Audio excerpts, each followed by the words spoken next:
understanding harmonics and how they pertain to antennas, mitigating solar RFI, and what do you need to get started in Parks on the Air or Summits on the Air this time on Mailbag Monday. What's happening, everyone? Thanks for tuning in to Ham Radio Tube. My name is Mike, K at MRD. If you have amateur radio related questions for me, shoot me an email. I would love to hear from you. K8MRD at iCloud.com. We've got 3 fantastic topics this week, so let's dive right in. This first question comes from a viewer asking about antenna harmonics. He writes, I enjoyed seeing your discussion on calculating antenna length. Thank you. I just built a 10-meter dipole and looking to check its SWR soon after I can figure out best tree or support for it. I was reading about harmonics. Is there a simple explanation as to how odd harmonics work? Like a 40-meter antenna can work on 15 meters, a 2-meter antenna can be dual band with 440. Why does odd harmonics work but not even harmonics? Using a tuner, you can make almost anything work, although not the most efficient. Why wouldn't an 80-meter antenna work on 40 meters? Any thoughts? Well, good sir, an 80-meter antenna does work on 40 meters, and I'm going to show you that in a second. But first, let's hop over to the internet machine and understand what a harmonic is. So what is a harmonic? Well, a harmonic is a wave or signal whose frequency is an integral, whole number, multiple of the frequency of the same reference signal or wave. The fundamental frequency or original wave is known as the first harmonic. So knowing that, let's take a look at my 80-meter end-fed half-wave antenna. I've got it hooked up to my Rig Expert Stick Pro, and we're using the Rig Expert AntScope software. So here we can see the whole spectrum from 3.5 megahertz all the way up to 30 megahertz, okay? And we see all these little dips here. That's where my antenna is resonant. So taking a look here, right at 3.5 megahertz, we can see my SWR is 2.1 to 1. This antenna is a little short, but it's good enough for the explanation. So talking in harmonics, this is an 80-meter end-fed half-wave, roughly probably about 130 feet because it's a little bit short. So the first harmonic would be the fundamental frequency, 3.5 megahertz. The second harmonic, if we take 3.5, if I can do this right, if we take 3.5 times 2, we get 7. So the second harmonic, which is an even harmonic, is 7 megahertz. And guess what? Right here at 7 megahertz, we can see I'm about 1.7 to 1. If we go a little bit higher up, 7.18 megahertz, we're 1.35 to 1. So that second harmonic, or the even harmonic of 3.5 megahertz, is 7. We can expand on that and go 3.5 times 3, the third harmonic, is going to be 10.5. Now, our 30-meter band is 10.1 to 10.15 megahertz. So we can see, where is it? Somewhere around here. The third harmonic of 3.5 megahertz is 10.5 megahertz. So we're just a little outside of the band in that harmonic. So we're not going to get the greatest match at 10.1 megahertz, but we can get pretty close. Here we can see at 10.0 megahertz, let's get a little bit higher, 10.095, 10.125, we're 1.9 to 1 SWR, okay? But down near that 10.5 megahertz, we're 1.4. So I can still tune with the internal tuner on my 7610. I can still tune 10 meters, no problem. I'm on 10 meter FT8 quite often. It's a really fun band. So then we get to the fourth harmonic, 3.5 times 4. We get 14 megahertz, which oddly enough is right around here. So here we can see right at the low beginning of the band, I'm 1.7 to 1 right here. And towards the middle of the band, we're 1.41 to 1. And that's the fourth harmonic, an even harmonic. So even and odd harmonics work. Where it gets a little confusing is those work bands, because the harmonic of the antenna and the frequency and where our allocations in the band are don't always match up. So if we do, where were we? 3.5 times 5 now. The fifth harmonic is 17.5 megahertz. Well, we're 18.068 is the beginning of the 17 meter band, but we can still see somewhere down here, where's 17.5? I'm 1.36 to 1 on the fifth harmonic of 3.5. It's just not where the amateur bands are. We're more down here, 18.128, where I'm actually 1.17 to 1. So still very usable. And if we go 3.5 times 6, there is our 15 meter band, which note, a 40 meter band. So if we take 7 times 3, the odd harmonic of 7 megahertz is 21 megahertz. The even harmonic is 14 megahertz.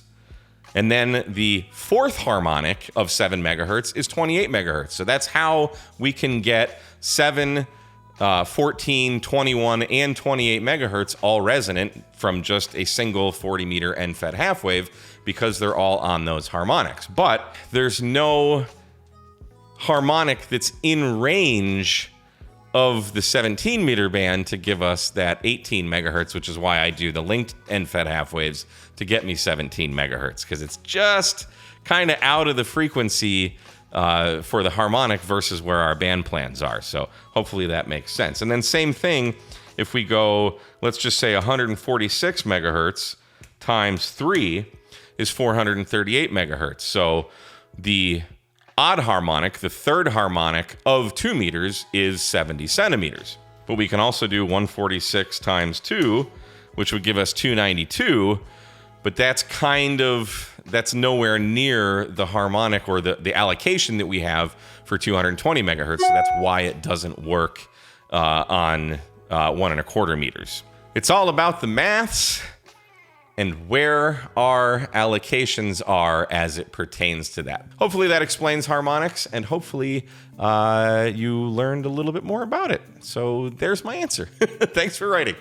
Next, we've got a question about solar. This viewer writes, I live in an area where the electric company is boosting rates next year. Does anyone live in an area where they're lowering rates? Does that happen? The company has also promised that we're facing years of regular increases, mostly due to the cost of replacing aging assets. That sucks.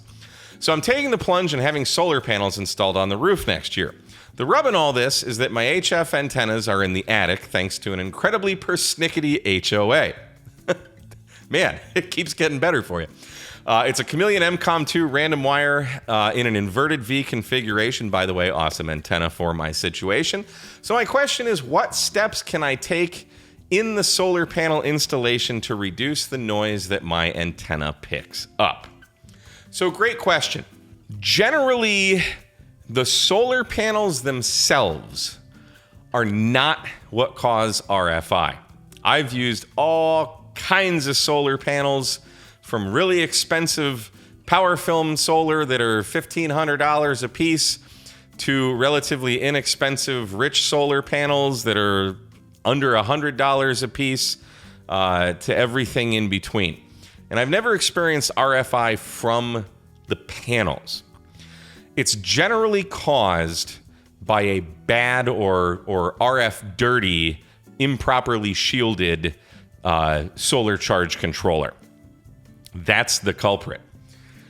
So I probably can't speak for a house install because I don't have any experience with kind of those larger charge controllers that they'd use. But that's where I'd put my research. The biggest charge controller that I have is this one from Batteria Power. This is a 40 amp charge controller, but this is made for RVs. Generally, I'm going to get somewhere in the range of about 5 amps per 100 watt panel-ish in perfect sunlight. So up to 800 watts with this charge controller. And this charge controller's RF quiet. I've had this sitting right in the shack, powering My batteries here hooked up to the transceiver here. No RFI, no nothing. So that's what I would put my effort into, and asking the companies when you're interviewing them, getting bids, prices, all that stuff. Ask them what kind of charge controllers they're using, and do some research, or look for charge controllers that are known to be RF quiet, because I guarantee you the solar companies are probably just looking at the cheapest product so they can make the most profit. So I want to ask you, the audience, have any of you put up a solar installation at your house, and what charge controller are you using that is RF quiet? Please do leave your comments below. I've already emailed this gentleman who asked this question and told him I was going to ask you guys. What are some good commercial, not commercial, but residential charge controllers that are RF quiet, so we can get, or if you have any other advice to add on to this. I doubt you're going to have much with the wiring, definitely not with the panels, but I'm sure there's probably something I'm not thinking of, so hopefully we can help this guy out together. So thanks for writing in, and good luck with your solar installation. And lastly, one of my favorite topics, POTA and SOTA. I do love SOTA, I just don't have any summits around me. This viewer writes, I'm interested in POTA and SOTA, and my girlfriend who's studying for her license is interested in POTA and SOTA as well. That's great. We had our repeater club last night, and our spokesman had a talking on POTA and SOTA. I was wondering what are good items to start with. I'm planning on using an FT891, well, that's a good one, which I have in my pickup, which is a great radio. These are the items I'm thinking of getting so far. He's getting a 15-amp Bio-NO battery, a Reebok backpack, an 891 hiking boots. I don't know if you'll need those. Well, for SOTA, you definitely probably would. Unsure of what other items I may need. Any help or suggestions would be greatly appreciated. So this is going to be very person-dependent, depending on where you're going. I do hike a lot. I wear Merrell hiking shoes. They're incredibly comfortable, incredibly durable. I've had them for about 3 years now, the same pair, and I've hiked hundreds of miles in them by now, easily. And they're kind of just starting to wear out now. So big fan of Merrell, and I'm sure a lot of guys in the comments will comment how incredibly awesome Merrell is. Whether you're going parks on the air, sitting at a picnic bench, or you're hiking miles in through the trails, or you're going to summits on the air, those are the variables that we can't account for with one question, because they're going to vary probably every single time you go out. But really, there's only 5 things that you actually need to get on the air. 1 being the radio. 2, and I'm going to lump 2 items together, the antenna and the coax. You need to have those. You need to have a way to deploy the antenna, whether that's a telescopic mast, it could be an arborist throw line that you throw over a branch in a tree. It could be a self-supporting antenna like a Wolf River Coils, or some kind of vertical with a spike in the ground, but some way to deploy your antenna. You need some type of power source, whether that's a battery, which you've already mentioned, a 15-amp-hour battery, which you can save 10% off at Bio-NO with code HRT, by the way. Not an affiliate link. I don't get any money from it. It's just a deal I worked out with Kevin to save you guys money. And something to log with. It could be a pen and a piece of paper. It could be a computer with a mobile logging software, something specifically for POTA and SOTA. I like hammers and Polo. There are other apps on your cell phone you can download that are specific to SOTA. I've not really used them because I live in East Texas and we barely have hills, so I can't speak much on the SOTA apps. But Hammers does have a SOTA application or template in it as well that you can use. Other than that, a couple kind of ancillary items that you might want, or sundry, whatever word you want to put on there. One of these inline watt meters. These are really handy to have so you know how much battery capacity you have left. These are going to tell you your voltage, and more importantly, they're going to accumulate the number of amp hours that you've used. With lithium iron phosphate, looking at the voltage can give you a general idea of what the state of charge is in the battery, but I like to monitor the number of amp hours that I've used. These are relatively inexpensive. You can get them on Amazon. I've got quite a few of them in my Amazon store. They are all the same. Don't fall for the PowerWorks ones that are $55. This one's from, however you want to say that, G Power. This was maybe $20. You can get them for under that. They're all exactly the same. They're all equally as inaccurate as the next one, but they're good enough to give you an idea of the state of charge of your battery. A first aid kit. This is just a cheap one. You can get these on Amazon. Very inexpensive, $15-20 maybe. It's on a little carabiner. This is always on my my backpack when I'm doing POTA. May seem kind of silly. You're going to sit at a picnic bench. Why do you need a first aid kit?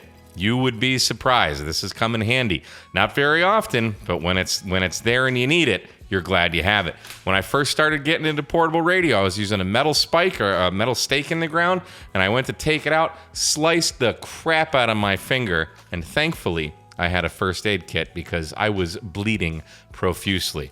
Always have a first aid kit, and change these out regularly. Change the contents. They don't last forever, so every year or two, go in there, make sure everything is still good. Sometimes the Band-Aids get a little crusty, or the tape or the gauze, whatever. Just go through it and make sure everything is good so you can stay safe when you're out in the field, especially if you're hiking through the woods or up a mountain doing SOTA. Water. You don't ever see me without my water bottle.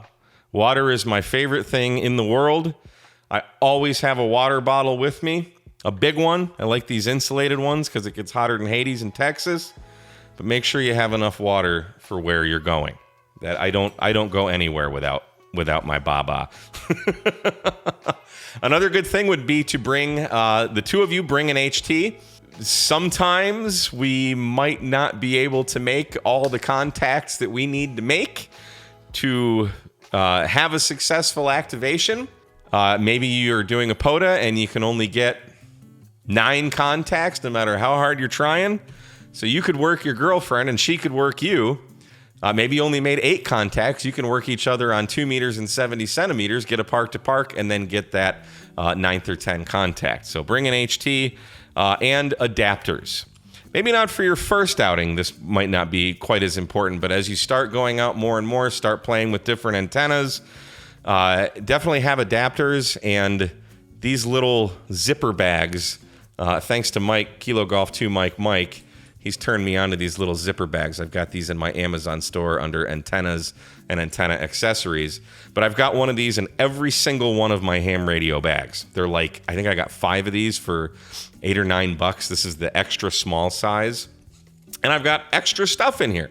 I've got extra carabiners. I've got extra SO239 to BNC males. I've actually got 2 of these because I have had these fail out in the field. I've got PL259s to BNC female. What else do I have? I've got SO239 to BNC female for some reason. I don't know. But I've got multiples of connectors, adapters in every single bag because sometimes I'm using a bigger coax like Messi and Poloni POTA Flex 6 or POTA Flex 7 that have PL259s on them. Other times I'm using RG316 that have BNCs on them.